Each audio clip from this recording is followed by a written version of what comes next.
1995 कर्माचं संविधान हे जगातलं उत्कृष्ट संविधान आहे. पण आपल्या देशातल्या एकेकाळी जे RSSचे प्रमुख जे होते सरसंघचालक ते असं म्हणाले की कितीही चांगले असेल, गंगेचं पाणी खूप पवित्र आहे.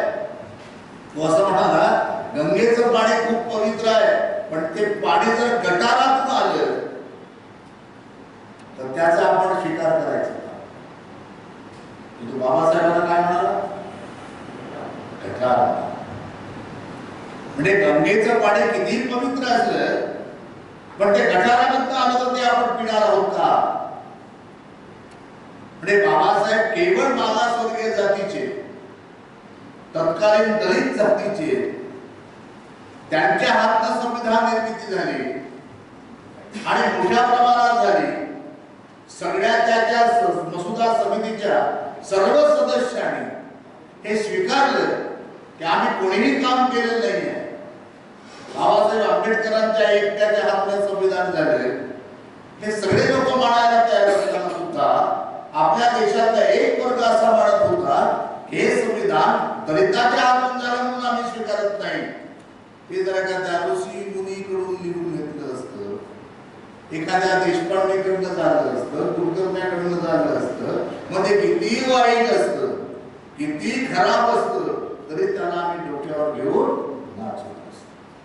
ही जर मानसिकता त्या काळामध्ये होती, आज काही ती मानसिकता बदलली आहे का? आजही ती मानसिकता बदललेली नाहीये. आजही माणसं म्हणतायत की आमच्याकडे संविधान तयार आहे, दुसरं संविधान तयार आहे, ज्या संविधानामध्ये SC STचं काही नसेल, त्यांना हाकलून दिलं असेल पुन्हा जंगलामध्ये. अशा पद्धतीनं ही माणसं आज विचार करतायत. आपण आता असा विचार करूया की या संविधान निर्मितीमध्ये ज्या बाबासाहेबांना त्या ठिकाणी जावं लागलं, त्या निर्मितीची प्रक्रिया काय आहे? ज्या संविधानावर आज लोक म्हणतात की संविधान बदललं पाहिजे, संविधान नष्ट केलं पाहिजे, या संविधानाची निर्मिती काय आहे? याची सुरुवात कुठून झाली, कशी झाली, आणि बाबासाहेबांना संविधान सभेमध्ये जाण्याकरता कोणकोणते प्रसंग, कोणकोणत्या कठीणाया, कोणकोणते संकट झेलावे लागले, तेव्हा त्यांना तिथं पोहोचता आलं आणि मग या पद्धतीचं संविधान तयार झालं. आणि ते संविधान ही माणसं म्हणते की आम्ही बदलावायला निघालो. आपण याचा विचार करू. आपल्याला माहिती असेल की 1919 ला फर्स्ट इंडिया ऍक्ट झाला भारतामध्ये. हा आता जो आपला जो ऍक्ट आहे 1950 चा भारतीय संविधान, हे थर्ड इंडिया ऍक्ट आहे. हे थर्ड इंडिया ऍक्ट त्याला म्हणतात. 1919 ला फर्स्ट इंडिया ऍक्ट झाला. तो कसा झाला, का झाला? 1919 मध्ये आपल्याला माहिती असेल की एलिमिनेशन आणि लोकमान्य टिळक, आता याला लोकमान्य म्हणतात. का म्हणतात मला माहित नाही, कोणत्या लोकांचं भलं केल्याचं माहित नाही, पण लोकमान्य त्यांना म्हणतात. लोकमान्य उपाधी कोणी दिली, कोणी पदवी दिली माहित नाही, कारण सतत लोकांच्या विरोधात बोलणारा असताय मिस्टर बाळ गंगाधर टिळक. आता मी असं म्हणतोय का, तुम्ही जर जे जवळकरांचं एक पुस्तक वाचलं, समग्र वाङ्मय त्यांचं वाचलं, तर त्या ठिकाणी यांचं मिस्टर टिळकांचं अख्खं भाषण त्यांनी छापलंय. अत्नीचं गोव्याजवळ जे अत्नी आहे त्या अत्नीला टिळक भाषण करताना म्हणाले होते, कारण त्या काळामध्ये पंजाबराव देशमुख आणि बाकी सगळी माणसं काय मागणी करत होती, त्यात बाबासाहेब आंबेडकर होते. काय मागणी करत होते? कारण या 1919 ला जेव्हा यांनी होम रूल मुवमेंट सुरू केली, टिळक आणि एनी बेझंटनी, त्या होम रूलची काय मागणी होती? होम रूल म्हणजे काय? होम रूल म्हणजे, होम म्हणजे काय? घर. रूल म्हणजे काय? अनेकदा आम्हाला शब्दांचे अर्थ कळत असतात पण आकलन होत नाही. आम्हाला गोलमेज, बाबासाहेब गोलमेज झाले, गोलमेज काहीतरी वेगळंच काहीतरी आहे. आम्ही राऊंड टेबल कॉन्फ्रेन्स, गोल गोल मेज ठेवून बसले चर्चा करायला, असे साधे साधे शब्द असतात पण आपल्याला त्याचं फार वेगळं वाटत असतं. त्या पद्धतीने या लोकांनी होम रूल मुवमेंट सुरू केली. आणि होम रूल मुवमेंटचं काय म्हणणं होतं? यांचं म्हणणं होतं की या देशामध्ये इंग्रजांचं राज्य आहे असू दे, पण या शासनात आणि प्रशासनात भारतीय माणसांची भरती करा, म्हणजे घरच्या लोकांची भरती करा, म्हणजे होऊन घरचा कायदा इतक्या लोकांची भरती करा. आणि तेव्हा त्या सरकारने मान्य केलं. 1919 ला फॉर्स इंडिया ऍक्ट झाला. ते ऍक्ट मध्ये तरतूद करण्यात आली आणि तेव्हा जेव्हा तरतूद झाली तेव्हा आपण विचार करूया प्रशासनामध्ये आणि शासनामध्ये त्याने म्हटलं की भारतातली माणसं घ्या. आणि तेव्हा भारतातली कोणती माणसं शिकलेली होती? तर आम्हाला शिक्षणाचे चालत बघत होते, शिकता येत नव्हतं. मग एक जात शिकलेली होती एक जमात, आणि मग त्यांना त्या ठिकाणी मोठमोठ्या हुद्द्यावरती घेण्यात आलं, मोठमोठ्या पदावरती घेण्यात आलं आणि ते सरकार चालवत राहिले. आतापर्यंत 1950 ला रिझर्वेशन लागू झालं, त्याच्यानंतर आमची माणसं काही काही घुसायला लागली, पण आजही मोठमोठ्या पदावरती तीच माणसं आहे. त्याचं कारण होमरूल पासून आहे, त्याचं कारण तिथनं आहे. मग ही माणसं त्या ठिकाणी बसली, हे बसल्यावरती तेव्हा शिक्षणाची एवढ होती त्या ठिकाणी. आणि मग बाकीचे लोक म्हणायला लागले की बाबा रे ठीक आहे, आमची माणसं शिकलेली नाही, तुमची माणसं शिकलेली आहे, ती प्रशासनामध्ये जातील, पण शासनात शिक्षणाची अट नाही. जिल्हा परिषद पंचायत या काही शिक्षणाची अट आहे का? याला तर अट नाही. इथं तर आमची माणसं घ्या. हे जेव्हा मागणी सुरू झाली तेव्हा टिळक आत्मीच्या भाषणामध्ये म्हणाले, गोव्याजवळच्या ते असं म्हणाले की म्हणे काही लोक म्हणतात की कुणब्याला संसदेत पाठवा. ते काय म्हणते? कुणब्याला संसदेत पाठवू काय? त्या ठिकाणी नांगर धरायचं आहे. काही लोक म्हणतात की माळ्यांना तिथे पाठवा. ते म्हटले माळ्यांना पाठवून तिथे काय पाल कापायची आहे, टिळकाची शब्द आहे. काही लोक म्हणतात की तिथे केल्यांना पाठवा. केल्यांना पाठवून त्या ठिकाणी काही घाणी चालवायची आहे. काही माणसं म्हणतात की शिंप्याला पाठवा. त्या ठिकाणी शिंप्याला पाठवून काही संसदेमध्ये झगलं टोपलं शिवायचं आहे. हे त्यांचे शब्द आहेत टिळकांचे. आता लोकांच्या विरोधात बोललेला ग्रस्त लोकमान्य कसा झाला मला सांगा. जनतेच्या विरोधात बोललं, पण आपण त्यांना पदव्या देऊन टाकल्या लोकमान्यतेच्या, आणि आतापर्यंत आपलं चाललेलं आहे. कारण तेव्हा पदव्या देणारे तेच आणि त्याच्याबद्दल बोलणारेही तेच. आपण फक्त ऐकायचं एवढंच आपल्याकडे काम होतं त्या काळामध्ये. आणि त्याच्यामध्ये प्रवचन करते ते, कीर्तनकार करते ते, सगळं तेच करायचे. आपण फक्त नंदी बैलासारखं मला डोलवायचा, आपण फक्त ऐकायचं, एवढाच आपला अधिकार होता असं आपण समजूया. आता 1919 ला जेव्हा फर्स्ट इंडिया ऍक्ट झाला आणि त्यामध्ये या सगळ्या तरतुदी आल्या, पण तेव्हा एक ठरलं होतं, या लोकांना घ्यायचं, एक देशीय लोकांना घ्यायचं, पण दर 10 वर्षांनी एक आयोग पाठवायचा आणि तो आयोग याची शहानिशा करेल, याच्यावर किती काम झालेलं, खऱ्याच माणसांना घेतलाय की नाही घेतलाय, अशा पद्धतीनं पाहणी करेल. आणि मग 10 वर्षांनी जवळजवळ 1927 ला सर जॉन सायमन यांच्या अध्यक्षतेखाली एक कमिटी नेमली. त्या कमिटीचं नाव काय होतं? Simon commission. हे सायमन कमिशन जेव्हा भारतामध्ये आल्यावर 3 फेब्रुवारी 1928 पासून सायमन कमिशनचं काम सुरू झालं. जेव्हा सायमन कमिशन भारतामध्ये आलं आणि हे आलं होतं हे पाहण्याकरता की इथल्या माणसांची नियुक्ती केली की नाही, इथले माणसं कुठं भरले, ठरल्याप्रमाणे 1919 ऍक्ट प्रमाणे काय काय झालं हे पाहणी करण्याकरता जे कमिशन आलं. त्या कमिशनवर 3 सदस्य होते. त्यामध्ये 3 सदस्य इंग्रजी होते, काही भारतातला कोणी नव्हता. त्यांचं म्हणणं होतं की तुम्ही काम काय केलं ते पाहण्याकरता त्यात भारतीय माणसाची गरज काय. कारण भारतीय माणूस घेतला तर तो आपापला, भारतामध्ये अनेक धर्म जाती याचे आपापलं पाहत असतो. म्हणून आम्ही आलो ते बघण्याकरता की या ठिकाणी त्याचं कामकाज झालं की नाही. पण आमच्याकडे तेव्हा 1928 ला टिळक 1920 ला गेले. टिळक 1920 ला मरण पावले. त्याच्यानंतर काँग्रेसचे सर्व सूत्र हे बापूंकडे आले, म्हणजे महात्मा गांधीकडे आले. महात्मा गांधीकडे आल्यानंतर महात्मा गांधीने सांगितलं 1928 ला सायमन कमिशन जसे भारतामध्ये आलं, बापूने आदेश दिला go back Simon. Go back Simon. Simon परत जा. सायमनला कुणी भेटायचं नाही, सायमनला कुणी साक्ष द्यायचं नाही, सायमनचं कुणी स्वागत करायचं नाही. अशा पद्धतीने भारतामध्ये आंदोलन सुरू झालं.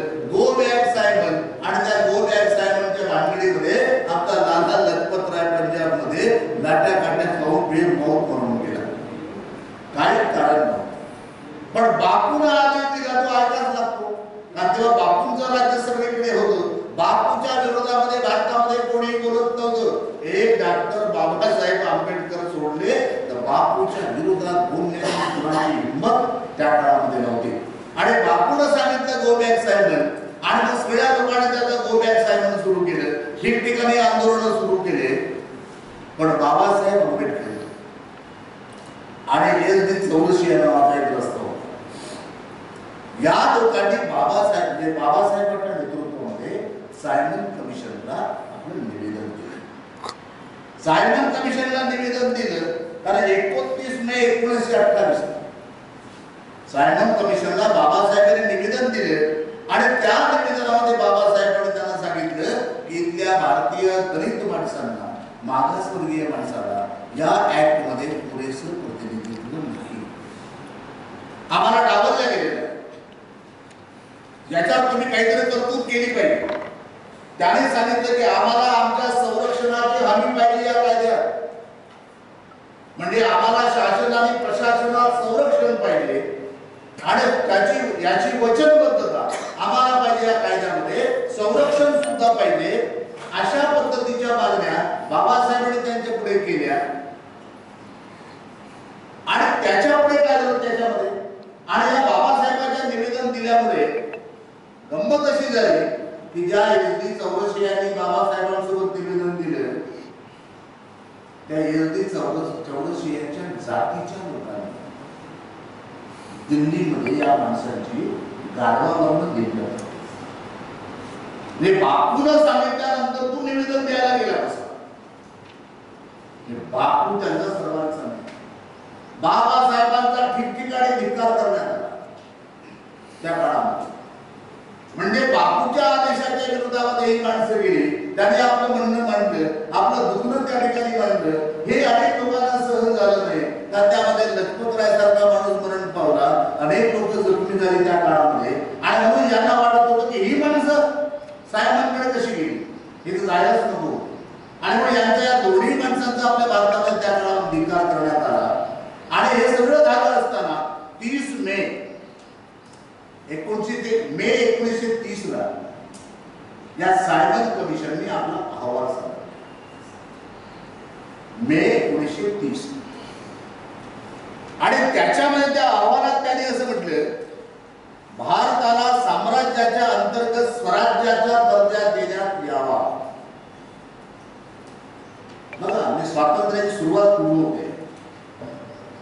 त्या कमिशनच्या अहवालात त्यांनी असं म्हटलंय की भारताला साम्राज्याच्या अंतर्गत, साम्राज्य कुणाचं, इंग्रजांचं, या साम्राज्याच्या अंतर्गत मध्ये स्वराज्याचा दर्जा त्यांना देण्यात आला पाहिजे अशी शिफारस त्यांनी केली या सायमन कमिशन. आणि ही शिफारस केल्यामुळे या शिफारशीवरती चर्चा करण्यासाठी मग गोलमेज मध्ये, लंडन मध्ये ती गोलमेज परिषद झाली 30-31 प्रतीच्या. 30 ला सादर केलं. त्यापुढे त्या या शिफारशीवर ते ठरलं. आणि मग गोलमेज परिषद झाली. आणि या गोलमेज परिषदेमध्ये पहिली जी गोलमेज परिषद झाली 12 नोव्हेंबर 1930 ला. 12 नोव्हेंबर 1930 ला ज्या पंचमच्या तेव्हाचे राजपुत्र जे भारतामध्ये आले होते. अनेक लोक म्हणतात की आपल्या इथलं जे गेट आहे कुठलं, मुंबईचं जे गेट आहे ते गेट पंचमच्या स्वागताकरता उभं केलं होतं समुद्रामध्ये. आणि ते आता लोकप्रिय ते पर्यटन स्थळ झालं. ते त्याने अनेक लोक जातात.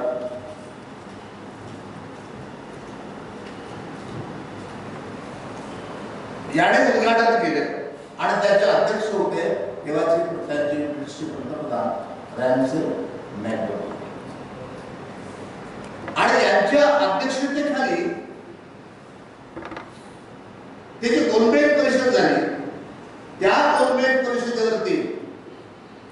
आपल्या महात्मा गांधींनी बहिष्कार टाकला. हे जरा समजून घ्या. गांधी म्हणले की मी जाणार नाही. गांधी गेले नाही, पण बाबासाहेबच्या परिषदेला गेले. आणि बाबासाहेबच्या परिषदेला गेल्यानंतर त्यामध्ये चर्चा काय होती त्या परिषदेमध्ये? ती चर्चा अशी होती की भारतात जबाबदार सरकार असावे काय. गोलमेज परिषदेची चर्चा जी होती या विषयावर होती. दुसरा विषय होता प्रस्तावित प्रातिनिधिक सरकारची रचना कशी असावी. बाबासाहेब आंबेडकर जेव्हा मंत्रिमंडळामध्ये गेले होते ते प्रातिनिधिक सरकार होतं पहिल्यांदा. ते कसं असावं आणि याला स्वातंत्र्याचा दर्जा देण्यात यावा का, या दोन गोष्टीवरती त्या गोलमेजमध्ये चर्चा झाली. आणि या चर्चेमध्ये बाबासाहेब आंबेडकरांनी अत्यंत 20 नोव्हेंबर 1930 ला बाबासाहेबांचं त्या ठिकाणी पहिल्यांदा भाषण झालं त्या गोलमेजमध्ये. आणि गोलमेजमध्ये बोलताना बाबासाहेब म्हणाले,